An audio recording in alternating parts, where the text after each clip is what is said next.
Film के starting में एक गांव दिखाया जाता है। वहाँ एक बच्ची पानी में खेल रही होती है। तभी उसका पिता आता है और उसका पिता अपनी बेटी को मना करता है पानी में खेलने से। फिर उसके पिता कहते हैं कि पानी का राक्षस आएगा और तुम्हें ले जाएगा। फिर वो छोटी बच्ची पानी को गौर से देख रही होती है। फिर उसका पिता पानी से एकदम बाहर आता है और अपनी बच्ची को डरा देता है। फिर उसकी बेटी रोने लगती है। फिर वो आदमी अपनी बच्ची को हंसाने की कोशिश करता है। तभी पानी में कोई उसके पिता को मार देता है और पानी एकदम लाल हो चुका होता है। तभी गांव का एक रक्षक आता है। वो कहता है कि उसने गांव में पानी में मौजूद डेविल फिश को उसने मार दिया है। तभी वहाँ पर एक लड़का आता है। उस लड़के का नाम था हुआंग। हुआंग मॉन्स्टर का शिकार करता था। फिर वो लड़का गांव के लोगों को बताता है कि पानी का राक्षस अभी भी पानी में ही मौजूद है, लेकिन गांव का कोई भी आदमी उस पर यकीन नहीं करता। फिर वो फादर कहता है लड़का मेरी इंसल्ट कर रहा है और इस लड़के को सजा दो। फिर गांव वाले रस्सी से हुआंग को लटका देते हैं और फिर सारे गांव के लोग उस नदी में तैरने लगते हैं। फिर हुआंग की नज़र पानी के राक्षस पे पड़ती है जो पानी के अंदर ही मौजूद था और वो उन लोगों की तरफ आ रहा था। फिर हुआंग जोर जोर से चिल्लाता है ताकि वो लोग रिवर से बाहर चले जाएं, लेकिन कोई भी हुआंग की बात नहीं मानता।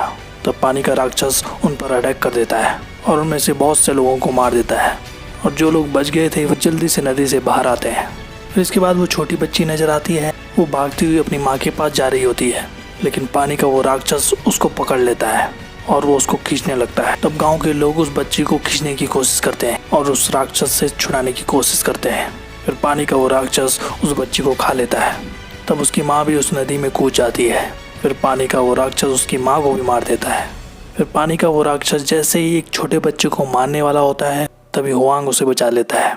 फिर गांव की एक मोटी औरत उस राक्षस को पानी से बाहर निकालते हैं। फिर पानी का वो राक्षस एक इंसानी शरीर में बदल जाता है। फिर हुआंग उस राक्षस को कुछ पंक्तियां सुनाता है, लेकिन वो उसे फिर हुआंग को मारने लगता है। तभी वहाँ पर एक लड़की आती है जिसका नाम डुआन होता है। वो भी हुआंग की तरह राक्षसों को मारती थी।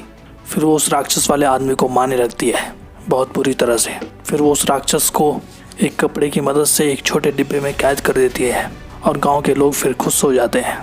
फिर डुआन हुआंग से पूछती है कि तुम कौन हो। फिर हुआंग कहता है कि मैं भी ये राक्षसों को मारता हूँ। इसके बाद हुआंग अपने सीनियर के पास जाता है। फिर उनको पानी के राक्षस के बारे में बताता है, लेकिन उसके सीनियर को सब पता था। फिर वो हुआंग से कहते हैं एक बार वो पानी का राक्षस बहुत अच्छी दिल का था।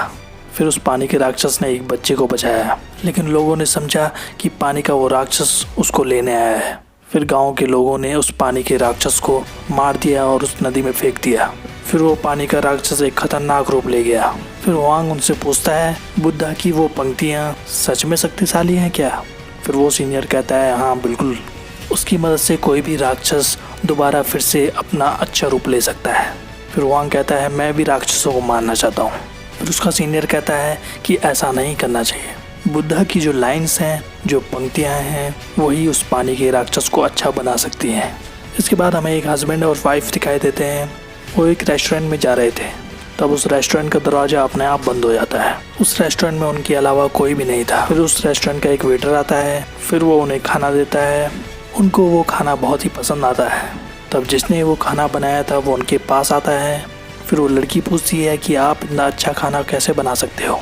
फिर वो कुक अपना असली रूप में आता है जो दिखने में बहुत खतरनाक था। फिर वो डरने लगते हैं उससे। वो समझ जाते हैं कि एक राक्षस है। फिर वो कुक उनको मारने की कोशिश करता है। फिर वो अंदर जाकर देखते हैं तो जो खाना उन्होंने खाया था उस पीस के अंदर इंसान भी थे। ये देखकर वो बहुत डर जाते हैं। फिर वो रेस्टोरेंट का कुक उनको मार डालता है। इसके बाद उस रेस्टोरेंट में हुआंग भी आता है। फिर एक लड़की हुआंग के पास आती है और उसे अंदर लाती है। हुआंग को वहाँ का माहौल सही नहीं लग रहा था और उसे उस रेस्टोरेंट में शक हो रहा था और उसे कस्टमर की जगह मरे हुए लोग नजर आ रहे थे और उसे रोस्टेड पिग्स में उनके अंदर इंसान भी नजर आ रहे थे। फिर हुआंग उस लड़की से कहता है कि मैं जानता हूँ तुम एक राक्षस हो। फिर वो लड़की हुआंग को मारने की कोशिश करती है। तभी वहाँ पर डुआन आ जाती है। फिर वो अपनी जादुई कंगन की मदद से सभी राक्षसों को मार देती है। इसके बाद उस रेस्टोरेंट का मालिक आता है। फिर डुआन की लड़ाई उससे भी होती है। उस रेस्टोरेंट का मालिक असल में एक पिग राक्षस था। फिर वो उस मालिक को जकड़ लेती है और हुआंग को कहती है कि तुम इसे अपने मुंह से अंदर ले लो। इसके बाद डुआन हुआंग के अंदर से उस पिग राक्षस को अपने अंदर ले लेती है।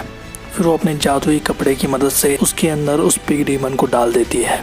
फिर वो पिग राक्षस एक बहुत बड़ा रूप ले लेता है। फिर वो दोनों वहाँ से भाग जाते हैं। फिर हुआंग अगले दिन अपने सीनियर से मिलता है और उसके साथ जो भी घटित हुआ था वो अपने सीनियर को बताता है। फिर उसका सीनियर कहता है मुझे सब पता है, वहाँ एक पिग राक्षस था। वो पिग राक्षस भी एक अच्छा दिल का था, लेकिन उसकी पत्नी ने उसे धोखा दिया, फिर वो बुरा राक्षस बन गया। अगर तुम उस पिग राक्षस को पकड़ना चाहते हो तो तुम्हें एक बड़े राक्षस से मिलना पड़ेगा। फिर उसके सीनियर कहते हैं कि जो सबसे बड़ा राक्षस है वो एक मंकी राक्षस है। उस मंकी किंग को एक पहाड़ की गुफा में कैद किया हुआ है। हुआंग कहता है क्या मंकी किंग सच में वहाँ पर है? फिर उसका सीनियर उस पहाड़ी रास्ते के बारे में उससे बताता है। वहाँ बुद्धा की एक बड़ी मूर्ति है, उसके पास एक गुफा है, उसी में मंकी किंग फंसा है। वो मंकी किंग बहुत चालाक और खतरनाक है और तुम वहाँ पर संभल के जाना। फिर हुआंग वहाँ की ओर निकल पड़ता है और वो जैसे ही जंगल से जा रहा था तभी उसका पाँव एक जाल में फंस जाता है। वहाँ पर कुछ लुटेरे आ जाते हैं। फिर वो हुआंग से कहते हैं हम राक्षस पकड़ते हैं। उन लुटेरों ने हुआंग के साथ डुआन को भी कैद किया होता है। फिर डुआन उनसे कहती है हुआंग मेरा पति है। वो कहती है हमें यहाँ से जाने दो। फिर वो हुआंग से पूछते हैं क्या तुम इसके पति हो? फिर डुआन हुआंग से जबरदस्ती बुलाने की कोशिश करती है, लेकिन डुआन का सच सामने आ जाता है। तभी पता चलता है वहाँ पर जो लोग थे वो डुआन के साथी थे और डुआन ने ये नाटक रचा होता क्योंकि वो हुआंग से प्यार करती थी।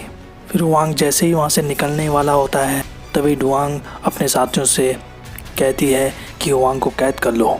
फिर डुआंग अपने एक साथी से पूछती है मुझे ऐसा क्या करना चाहिए कि वो मुझसे प्यार करने लगे। फिर डुआन की साथी बोलती है कि मैं जैसा करूंगी तुम वैसा ही करना। फिर डुआन हुआंग के पास जाती है और डुआन की जो साथी थी वो अपने हाथों को चलाने लगती है। तब डुआन भी वैसा ही करने लग गई थी और वो हुआंग को पीटने लग गई थी, लेकिन बाद में उसे अफसोस होता है कि मैंने ये क्या कर दिया। तभी वहाँ पर वो पिग राक्षस आ जाता है। तब वो लोग भागने की कोशिश करते हैं वहाँ से। फिर डुआंग हुआंग को वहाँ से बाहर लाती है। फिर वो पिग राक्षस उनके घर को तोड़ देता है। तभी वहाँ पर 3 आदमी आ जाते हैं जिनका काम राक्षसों को पकड़ना था और उन्हें मारना था।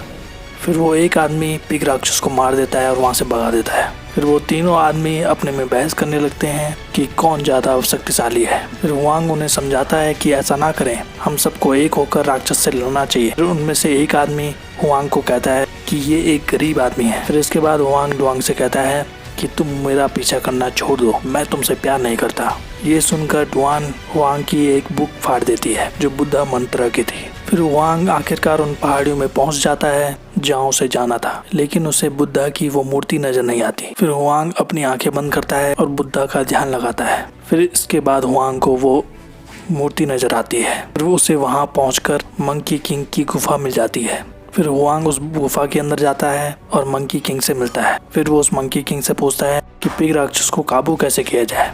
फिर वो मंकी किंग हुआंग से कहता है कि तुम किसी लड़की का यूज करके उस पिग राक्षस को यहाँ बुला सकते हो, फिर मैं उस पिग राक्षस को काबू कर दूंगा। तभी वहाँ पर वो डुआन आ जाती है। फिर डुआन हुआंग से कहती है कि मैं वो लड़की बनूंगी। फिर डुआन उस पिग राक्षस को बुलाने की कोशिश करती है और वो पिग राक्षस वहाँ आ जाता है।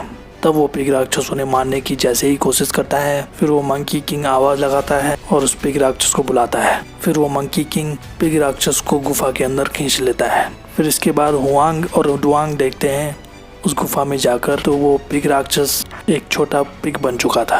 फिर डुआन अपने जादुई कपड़े का इस्तेमाल करती है और उसे एक छोटा रूप दे देती है और उसे हुआंग को सौंप देती है। फिर वो हुआंग को वो किताब देती है और वो हुआंग से कहती है कि मुझे बहुत समय लग गया इसे जोड़ते जोड़ते और मुझे इसके लिए माफ़ करना। डुआन वहाँ से चले जाती है। फिर मंकी किंग वहाँ आ जाता है और वो हुआंग से पूछता है कि आज क्या चांदनी रात है। फिर हुआंग कहता है हाँ चांद की रात है आज। फिर मंकी किंग कहता है मैं तो चांद को देख नहीं सकता क्योंकि वो फूल जिसने इस गुफा को ढकाया है वो चांद की रोशनी को अंदर नहीं आने देता। फिर हुआंग उस फूल को तोड़ने लगता है। फिर वहाँ पर जितने भी फूल थे वो जलने लगते हैं। फिर वो पीछे मुड़कर देखता है तो मंकी किंग वहाँ से भाग जाता है। उन फूलों की ही वजह से वो मंकी किंग वहाँ गुफा के अंदर था और वो मंकी किंग अब आज़ाद हो जाता है। फिर वो मंकी किंग अपने असली रूप में आता है और वो हुआंग से कहता है कि अब मैं बिल्कुल आज़ाद हूँ और बुद्धा भी मेरा कुछ नहीं कर सकता। फिर हुआंग कहता है कि बुद्धा अभी भी मौजूद है। फिर हुआंग बुद्धा का ध्यान लगाता है। फिर मंकी किंग हुआंग के सारे बाल उखाड़ देता है और मंकी किंग कहता है ये बुद्धा गलत है, ये मेरा कुछ भी नहीं बिगाड़ सकता, अब बुद्धा तुम्हें नहीं बचा सकता। तभी वो तीनों आदमी वहाँ आ जाते हैं जिनका काम राक्षस को पकड़ना था और फिर वो मंकी किंग को मारने की कोशिश करते हैं। फिर वो उन तीनों आदमी को मारता है। फिर वो जैसे ही हुआंग को मारने की कोशिश करता है तभी पीछे से डुआन आ जाती है। फिर वो मंकी किंग डुआंग को भी मार देता है। हुआंग वहाँ सब कुछ देख रहा था। फिर हुआंग को बहुत दुख होता है डुआन को मरा हुआ देखकर। फिर डुआन रोने लगता है। फिर वो मंकी किंग डुआन की डेड बॉडी को हवा में फेंक कर गायब कर देता है।